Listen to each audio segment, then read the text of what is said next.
Good morning students. आज मैं आप लोगों को विषय विज्ञान पढ़ाने जा रहा हूँ, जिसमें उप विषय है रासायनिक अभिक्रियाएं एवं समीकरण। जैसा कि यह रसायन विज्ञान का चैप्टर है, पाठ है, और इसमें हमें रासायनिक अभिक्रियाओं के बारे में पढ़ना है, रासायनिक समीकरण के विषय में जानना है। तो सर्वप्रथम मैं दैनिक जीवन में होने वाली क्रियाओं के विषय में बताना चाहूँगा।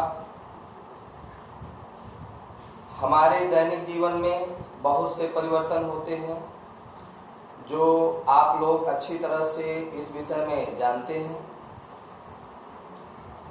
जैसा कि यदि गर्मी के समय में दिन में रूम टेम्परेचर में यदि दूध खुले में रख दिया जाता है तो क्या होता है, उसमें क्या परिवर्तन होता है। यदि हम भोजन करते हैं तो भोजन के बाद भोजन पच जाता है, तो यह पचता है तो इसमें क्या होता है। या दूध से दही का बनना, इस दूध से दही में परिवर्तन आखिर है क्या। तो इस तरह से दैनिक जीवन में काफी कुछ ऐसी घटनाएं घटती हैं जो इन्हीं रासायनिक अभिक्रियाओं के विषय में जानकारी देते हैं। जैसे कागज का जलना, कागज जलने के बाद क्या होता है, यह सारी जानकारी मिलती है। तो इस तरह से हम ये कह सकते हैं कि ऐसी क्रियाएं जिनके कारण कोई परिवर्तन दिखाई देता है, परिवर्तन होता है। अब परिवर्तन किस प्रकार के हो सकते हैं? परिवर्तन में अवस्था परिवर्तन हो सकता है, अवस्था परिवर्तन, आकार परिवर्तन भी हो सकता है, आकार परिवर्तन, ताप परिवर्तन हो सकता है,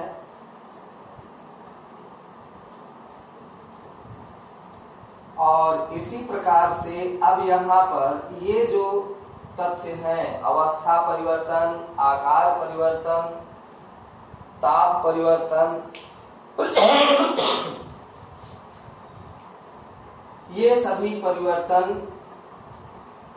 पदार्थ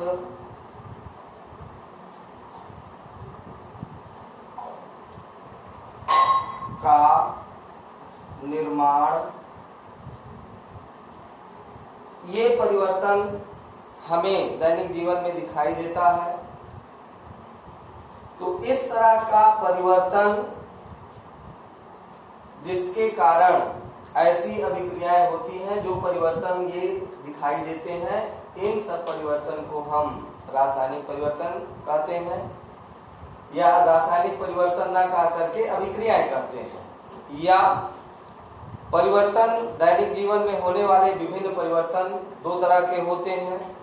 एक भौतिक परिवर्तन होता है,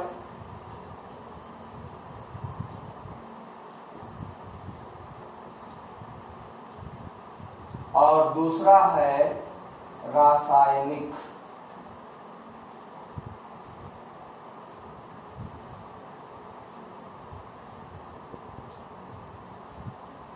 भौतिक परिवर्तन और रासायनिक परिवर्तन, ये दो तरह के परिवर्तन हैं, और इन दोनों तरह के परिवर्तन को हमने पिछली कक्षा में पढ़ा है, फिर भी यहाँ थोड़ा ध्यान देना है। भौतिक परिवर्तन का मतलब है कि वस्तु के आकार, अवस्था में बदलाव, ताप में परिवर्तन, घनत्व में परिवर्तन, इस तरह का परिवर्तन परिवर्तनीय होता है यानी स्थायी ना होकर के यह अस्थाई होता है, अस्थाई परिवर्तन है। क्यों? क्योंकि ऐसे परिवर्तन जिनमें हम भौतिक परिभाषा को डिफाइन करना चाहते हैं, परिभाषित करना चाहते हैं, तो हम यह कह सकते हैं दैनिक जीवन में होने वाले ऐसे परिवर्तन जिनके आकार, ताप, घनत्व आदि में परिवर्तन दिखाई देता है, ऐसे परिवर्तन भौतिक परिवर्तन कहलाते हैं। भौतिक परिवर्तन अस्थायी परिवर्तन होते हैं, अर्थात ये ऐसे परिवर्तन होते हैं जो दशाएं शर्तों के हटा देने पर वे पुनः अपने मूल अवस्था में परिवर्तित हो जाते हैं। जैसे पानी का बर्फ में बदलना, यदि पानी का बर्फ में बदलने की क्रिया भौतिक परिवर्तन है, इसका मतलब है कि उसमें जो कंडीशन लगी है पानी से बर्फ में बदलना, यानी हम वहां ताप को कम करेंगे और दाब बढ़ाएंगे।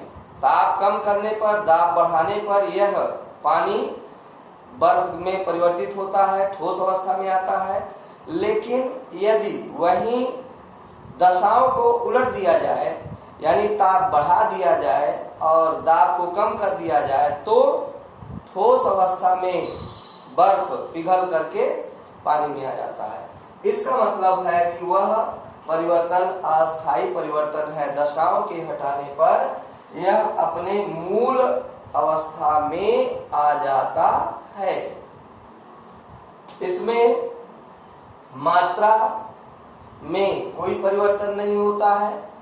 और यहाँ अब हम बात कर लें रासायनिक परिवर्तन की। तो रासायनिक परिवर्तन दैनिक जीवन में होने वाले ऐसे परिवर्तन होते हैं जिनमें संगठनात्मक बदलाव दिखाई देता है। पदार्थ के संगठनात्मक बदलाव दिखाई देते हैं। इसमें यह परिवर्तन आपका स्थायी परिवर्तन होता है। स्थायी परिवर्तन अर्थात ये कंडीशन लगाने पर, कुछ कंडीशंस के आधार पर ये पुनः मूल अवस्था में बदल सकते हैं, लेकिन यह पूरी तरह से हरेक पदार्थों के लिए, हरेक अभिक्रिया के लिए स्थायी अस्थायी नहीं होता है। स्थायी होने का मतलब है कि इसमें नए पदार्थों का निर्माण होता है। तो यहाँ पर नए पदार्थ का निर्माण होता है और इसमें भी पदार्थ अपरिवर्तित, पदार्थ की मात्रा अपरिवर्तित होती है। जितनी मात्रा अभिकर्मक में होती है उतनी ही मात्रा उनसे प्राप्त उत्पादों में होती है। इस तरह से हमने यहाँ पर भौतिक परिवर्तन, रासायनिक परिवर्तन के विषय में जाना। तो परिवर्तन में अवस्था परिवर्तन, आकार परिवर्तन, ताप परिवर्तन, पदार्थ का निर्माण आदि हम इसमें देखते हैं। तो रासायनिक अभिक्रियाएं या अभिक्रियाएं ऐसी अभिक्रियाएं जिनमें हमें इस तरह के परिवर्तन दिखाई देते हैं, इन्हें हम अभिक्रियाएं या रासायनिक अभिक्रियाएं कहते हैं। अर्थात जब अभिकर्मक दो या दो से, अब यहाँ पर हम यदि बात करें रासायनिक अभिक्रियाओं के विषय में, तो जब मैग्नीशियम का रिबन, जैसे उदाहरण के लिए मैग्नीशियम का रिबन को पहले साफ किया जाता है और साफ करने के बाद, रगड़ कर उसको साफ करने के बाद, तब उसमें स्प्रिट लैंप के पास ले जाकर के उसको जलाते हैं। तो वह जलने के बाद वाइट, सफेद रंग का ऐश राख उत्पन्न करता है और यह मैग्नीशियम का रिबन चमकीली ज्वाला के साथ जलता है। तो हम ये कह सकते हैं कि जब मैग्नीशियम Mg, मैग्नीशियम और ऑक्सीजन शब्दों के रूप में यदि कहा जाए तो यहाँ शब्द रूप में है ये मैग्नीशियम धन ऑक्सीजन। ऑक्सीजन का मतलब हुआ ऑक्सीजन के साथ दहन करना, जलना। तो दहन की क्रिया के अंतर्गत ये मैग्नीशियम ऑक्साइड, मैग्नीशियम ऑक्साइड में परिवर्तित होता है। अर्थात यहाँ पर MgO। अब यहाँ ऑक्सीजन बैलेंस्ड नहीं है, यहाँ ऑक्सीजन 2 अणुओं में है, यहाँ पर 1, तो यहाँ पर 2 मल्टीपल लिख देंगे तो ऑक्सीजन 2 अणुओं में हो जाता है, मैग्नीशियम भी 2, तो यहाँ पर मैग्नीशियम के लिए 2। अब यह समीकरण संतुलित है। फिलहाल हमें ये शब्दों के रूप में यदि देखा जाए तो शब्द के रूप में देखने पर मैग्नीशियम और ऑक्सीजन आपस में दहन क्रिया करके मैग्नीशियम ऑक्साइड बनाते हैं और मैग्नीशियम ये सांकेतिक रूप में है। तो इस उदाहरण के अंतर्गत हम क्या सीखना चाहते हैं? रासायनिक अभिक्रियाएं, अर्थात जो परिवर्तन होता है इन दोनों तत्वों में अभिक्रिया होती है और अभिक्रिया के बाद नया पदार्थ यहाँ पर तैयार होता है। तो ये अभिक्रिया में भाग लेने वाले पदार्थ हैं, तत्व हैं। ऐसे तत्व दो या दो से अधिक ऐसे तत्व पदार्थ जो आपस में अभिक्रिया करके नए पदार्थ का निर्माण करते हैं, इस प्रकार का परिवर्तन जो होता है रासायनिक अभिक्रियाएं कहलाती हैं। तो रासायनिक अभिक्रियाएं मतलब अभिक्रिया में भाग लेने वाले पदार्थ अभिकर्मक जो आपस में क्रिया करके नए पदार्थ का निर्माण करते हैं, उन्हें हम मैग्नीशियम ऑक्साइड उन्हें हम रासायनिक अभिक्रियाएं कहते हैं। इसी प्रकार से यदि हम और कुछ नए उदाहरण लें, हाइड्रोजन और ऑक्सीजन, तो यहाँ पर दो गैसें हैं, हाइड्रोजन गैस और ऑक्सीजन गैस। ये आपस में संयोग करके अभिक्रिया करके वाटर का मॉलिक्यूल अणु तैयार करते हैं। अब यहाँ बैलेंस करना है, संतुलित करना है, तो यहाँ ऑक्सीजन 2 अणुओं में है जबकि यहाँ ऑक्सीजन 1 में है, तो यहाँ 2 मल्टीपल लिखने पर ऑक्सीजन संतुलित हो जाती है, जबकि हाइड्रोजन अब 2 दूनी इसमें गुणा 2 दूनी 4, तो यहाँ 4 करने के लिए यहाँ 2 से। अब यहाँ इस अभिक्रिया के लिए यहाँ हाइड्रोजन और ऑक्सीजन दो गैसें अभिक्रिया करके नए पदार्थ यानी वाटर का निर्माण करते हैं। तो ये गैसें आपस में क्या करती हैं? रासायनिक अभिक्रियाएं करती हैं। तो रासायनिक अभिक्रियाएं ऐसे परिवर्तन होते हैं जिसमें नए पदार्थों का निर्माण होता है। अर्थात और इसको संतुलित भाषा में कहें तो 2 या 2 से अधिक अभिकर्मक, 2 या 2 से अधिक अभिकर्मक आपस में क्रिया करके नए पदार्थ, नए उत्पाद का निर्माण करते हैं। इस क्रिया को रासायनिक अभिक्रियाएं कहते हैं और इन रासायनिक अभिक्रियाओं को जो परिवर्तन को दर्शाते हैं शब्दों में व्यक्त करना, शाब्दिक रूप में प्रस्तुत करना यह कठिन होता है। इस तरह से हम इसको और सूक्ष्मतम रूप में, सरलतम रूप में प्रस्तुत हम सांकेतिक भाषा में करते हैं। तो कहने का मतलब है कि शब्दों में केवल एक कहानी, कथा के रूप में नहीं बताना है।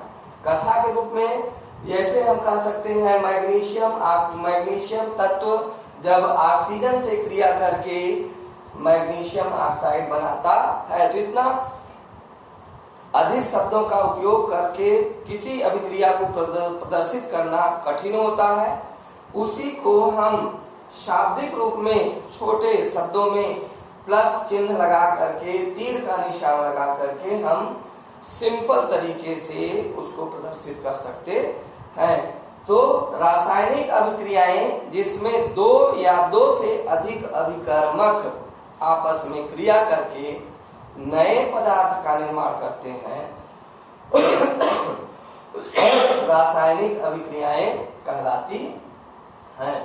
अब रासायनिक अभिक्रियाओं को सांकेतिक भाषा में प्रदर्शित करना एक सरल तरीका है। इसी को हम रासायनिक अभिक्रियाएं या रासायनिक समीकरण कहते हैं। रासायनिक अभिक्रियाओं को शाब्दिक रूप में या सांकेतिक भाषा में सरलतम रूप में प्रदर्शित करने की क्रिया रासायनिक समीकरण कहलाती है, जिसमें अभिकर्मकों के बीच में, यहाँ इस अभिक्रिया में यदि हम देखें तो अभिकर्मक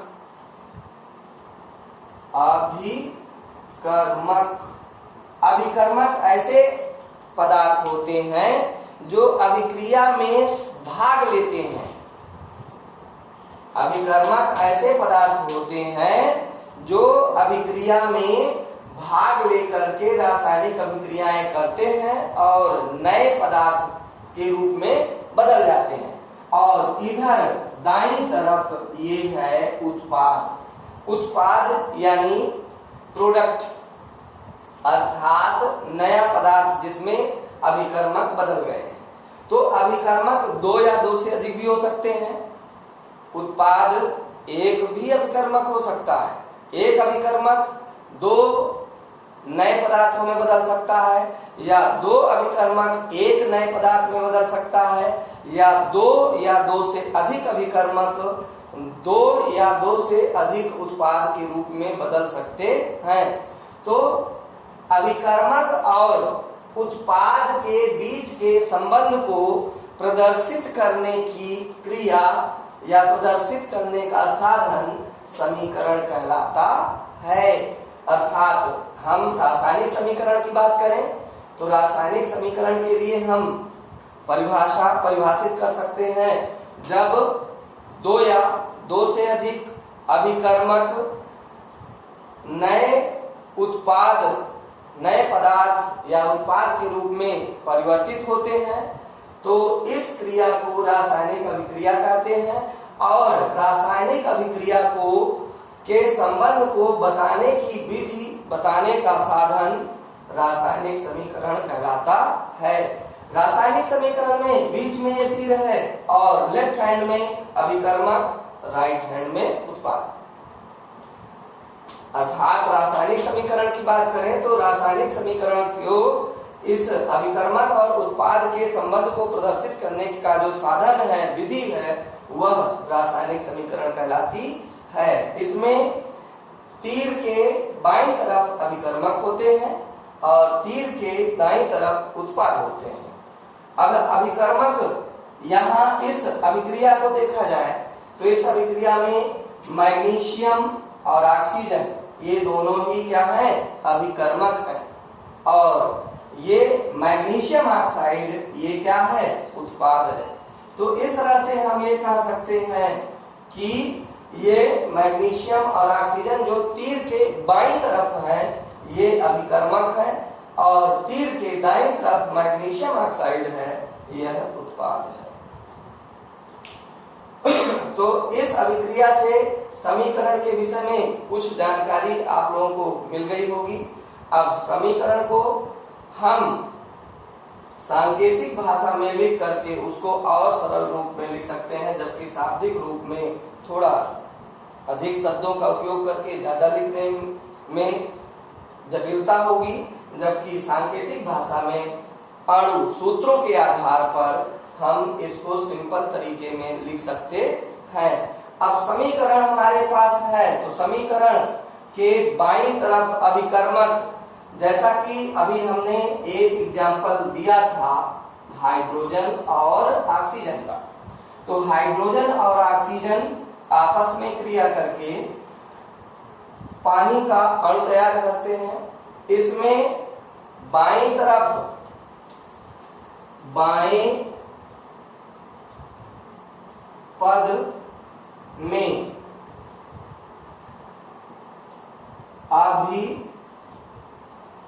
अभिकर्मक और दाएं पद में उत्पाद के। अब यहां पर यदि हम तालिकाबद्ध करें तत्व, जैसे कि इसमें हाइड्रोजन अभिकर्मक के रूप में है और ऑक्सीजन है। अब इसमें यदि अभिकर्मक में अणुओं की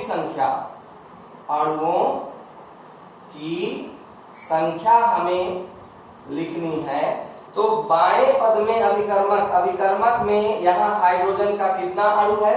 2 और ऑक्सीजन का कितना है? 2। और इसी तरह से दाएं पद में उत्पाद में अणुओं की संख्या यदि हम लिखें तो हाइड्रोजन 2 है जबकि ऑक्सीजन 1। तो इसका मतलब है दोनों पक्ष यहाँ बराबर नहीं है, लेफ्ट हैंड में राइट हैंड में बराबर नहीं है। जैसा कि आइंस्टीन ने लॉ ऑफ कंजर्वेशन यानी द्रव्यमान संरक्षण नियम है, तो इस पूरे ब्रह्मांड में द्रव्यमान नियत है। द्रव्यमान नियत यानी स्थिर है, वह ना तो द्रव्यमान निर्मित किया जा सकता है ना ही नष्ट किया जा सकता है। यह केवल एक रूप से दूसरे रूप में परिवर्तित होता है। अर्थात संरक्षण का नियम यहाँ पर बताया जा रहा है कि द्रव्यमान को ना तो हम उत्पन्न कर सकते हैं, उत्पादित कर सकते हैं और ना ही उसे नष्ट कर सकते हैं। यह द्रव्यमान ऊर्जा एक रूप से दूसरे रूप में परिवर्तित होती है। इस तरह से लेफ्ट हैंड में बाएं पक्ष में अभिकर्मक के अणुओं की मात्रा, मान, संख्या और दाएं पक्ष में अणुओं की संख्या आपस में बराबर होनी चाहिए। यदि ये संख्याएं बराबर हैं तो अभिक्रियाएं संतुलित हैं और अभिक्रिया यदि संतुलित नहीं है तो उसे फिर संतुलित करना है। तो इस तरह से कहने का मतलब द्रव्यमान संरक्षण नियम के आधार पर हमें अभिक्रिया को संतुलित भी करने की आवश्यकता है। यदि इस तरह से है तो संतुलित करने के लिए चाहे अभिकर्मक के पदों में हो या उत्पाद के पदों में, अभिकर्मक में यदि अणुओं की संख्या अधिक है तो उधर से शुरू करते हैं, या उत्पाद की ओर अणुओं की संख्या अधिक है तो वहां से शुरू करते हैं। जैसे यहाँ पर हाइड्रोजन दोनों पक्ष में बराबर है, लेकिन ऑक्सीजन में अभिकर्मक की ओर 2 अणुओं में है अभी ऑक्सीजन, जबकि उत्पाद की ओर 1 अणु में है।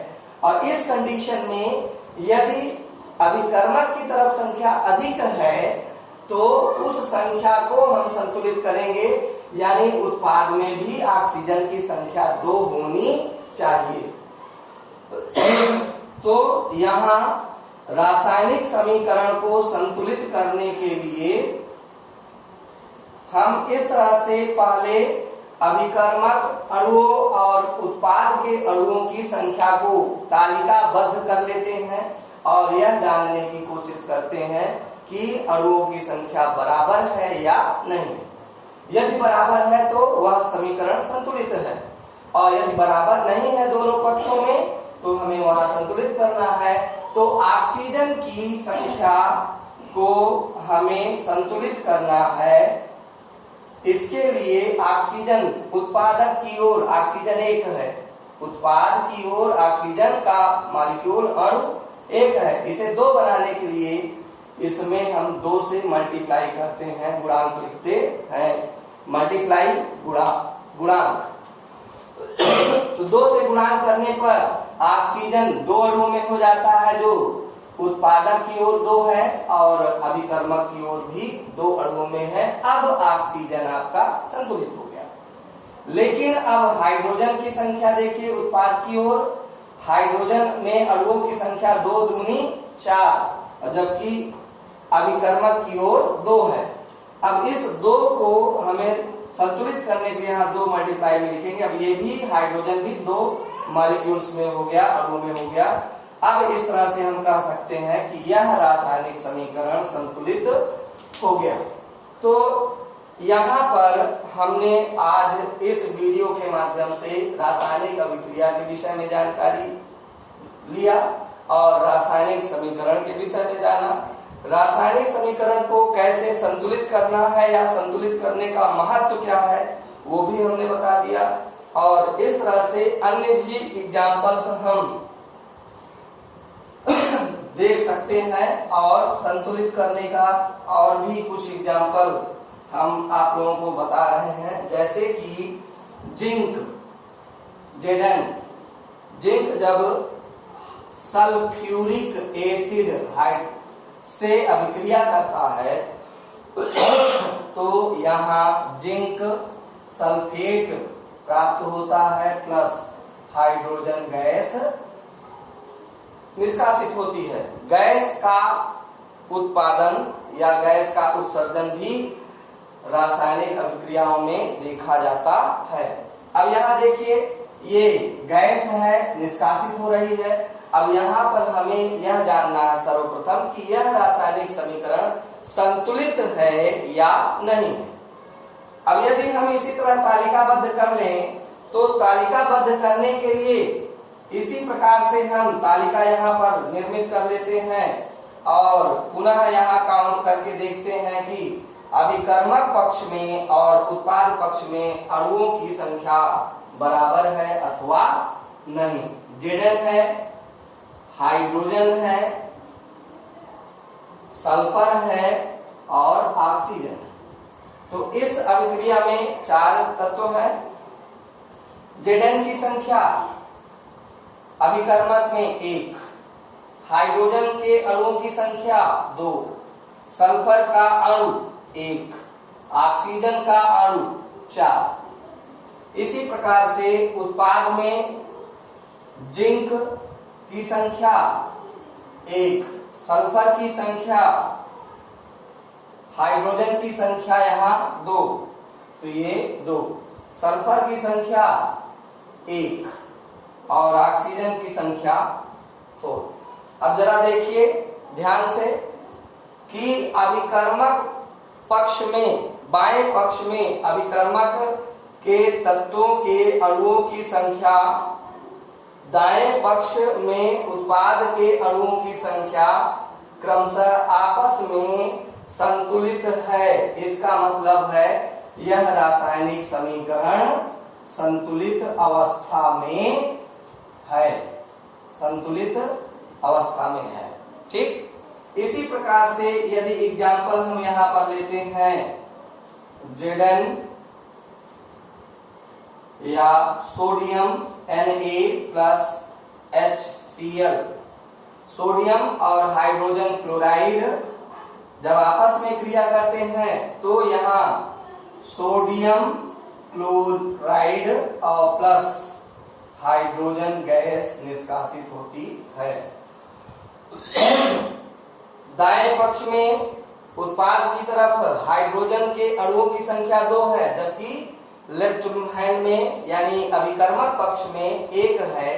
इसका मतलब है कि ये हाइड्रोजन आपस में संतुलित नहीं है। तो यहाँ 2 है, अधिकतम संख्या यहाँ 2 है हाइड्रोजन में, तो यहाँ हाइड्रोजन को 2 बनाने के लिए 2 से मल्टीप्लाई। अब इसके बाद यहाँ पर क्लोरीन का अणु 2 हो जाता है लेफ्ट हैंड में, जबकि राइट हैंड में क्लोरीन का अणु 1 है। इसको संतुलित करने के लिए जैसे लेफ्ट हैंड में ये गुणांक संख्या लिखी है 2, ये 2 हाइड्रोजन के लिए भी है और क्लोरीन के लिए भी। क्लोरीन का अणु संख्या यहाँ अभिकर्मक की पक्ष में, अभिकर्मक की ओर बाईं तरफ 2 है, जबकि दाईं तरफ 1 है।